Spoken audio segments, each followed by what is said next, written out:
बचपन की यादें जुड़ी हुई है, क्योंकि मेरे पिता वहां पर कृषि उपज मंडी का व्यापार करते थे, मंडी में व्यापार अनाज का करते थे और मैं बचपन से वहां आया जाया करता था।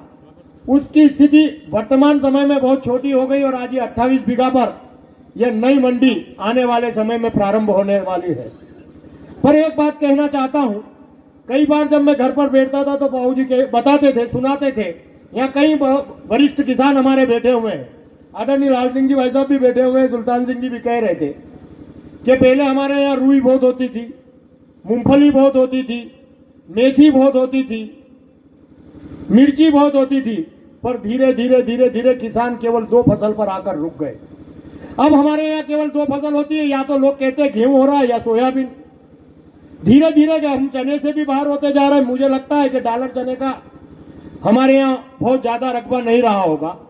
पर मैं एक बात कहना चाहता हूं, आदरणीय सांसद जी और डॉक्टर साहब से एक विनती करना चाहता हूं, यहाँ हमारे अधिकारी भी बैठे हैं, कि केंद्र की नरेंद्र मोदी की सरकार और मध्य प्रदेश में मोहन यादव जी की सरकार लगातार कृषि को लाभ का धंधा बनाने के लिए काम कर रही है कि हमारा यदि किसान मजबूत होगा तो हमारा देश मजबूत होगा। और किसान कब मजबूत होगा?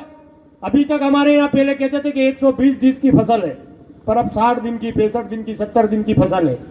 पर उनको किसान को तकनीकी के बारे में बहुत जानकारी नहीं रहती है।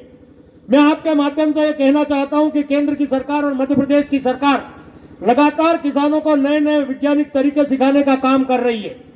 आपसे मेरा निवेदन है कि उनके माध्यम से महीने 2 महीने में नई नई जो तकनीकी आ रही है, किसान को किस रूप में काम करना चाहिए, किसानी कैसे करना चाहिए, पानी किस समय देना चाहिए, किस तरीके के बीज का उपयोग करना चाहिए, किस तरह की दवाई डालना चाहिए, इस ओर जाना चाहिए। जब वो 2 की जगह 3 फसल लेने लग जाएगा तो उनकी आय भी बढ़ जाएगी। पर राजेश जी शुक्ला हमारे उप मुख्यमंत्री तो है ही, लेकिन उनके पास मंडी का भी जिम्मेदारी है और वो भी बहुत सहज सरल है। अगर हम उनसे ये डॉक्टर साहब के साथ मिलकर जाएंगे और बात करेंगे कि हमारी नागदा मंडी को स्मार्ट मंडी का ही दर्जा दिया जाए, और ये बात सही है कि डॉक्टर साहब का जो 1 साल का कार्यकाल है वो उपलब्धि भरा है। डॉक्टर साहब आपने 1 करोड़ तो गिरा ही नहीं है, जो सबसे भारी है।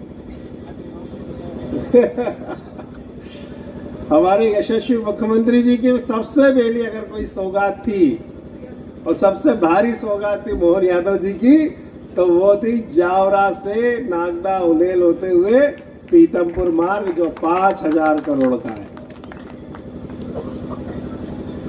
और जब डॉक्टर साहब विधायक बने तब मैंने डॉक्टर साहब से कहा था कि डॉक्टर साहब यहाँ डैम की संभावना है, तो बोला है। मैंने कहा आपका तो पूरा घुमा हुआ है। बोले हाँ। तो मैंने कहा बड़ा डैम किधर बन सकता है, वो 1 बने 2 बने, जो भी स्थान बताओ। और अधिकारियों को भी मैंने कहा कि डॉक्टर साहब आपके संपर्क में रहेंगे, और उसका नतीजा ये हुआ कि हमको केंद्र सरकार के द्वारा 2 डैम दिए गए जो 1000 करोड़ की लागत से बनने जा रहे हैं। और उसमें हमारे यशस्वी मुख्यमंत्री भाई मोहन यादव जी का भी धन्यवाद, जो उन्होंने ये सहयोग करा और आज नागदा को इतनी बड़ी सौगात मिली। और हम बड़े भाग्यशाली भी हैं, मैं बार बार कहता हूं ये भाषण में, कि हम बड़े भाग्यशाली है कि उज्जैन जिले के विधायक, जो उज्जैन दक्षिण के विधायक आज मध्य प्रदेश सरकार के मुखिया हैं, जिसके कारण मध्य प्रदेश का तो विकास हो ही रहा है। लेकिन व्यक्ति जहां का रहता है, अपनी मातृभूमि, जननी जन्मभूमि स्वर्ग से महान है, तो उसके प्रति दिल में बड़ा अटैचमेंट रहता।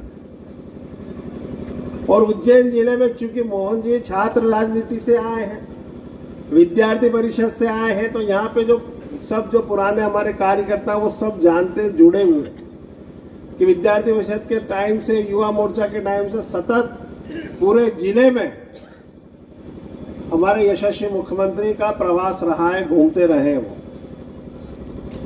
और जब कोविड आया था तब वो उच्च शिक्षा मंत्री बने, उसी टाइम बने उच्च शिक्षा मंत्री। और उसको सौभाग्य से उनको ये जिले का प्रभार भी उस टाइम उनके पास था, जिसके कारण आज हमको लगातार पूरे जिले को सौगाते पे सौगाते मिले।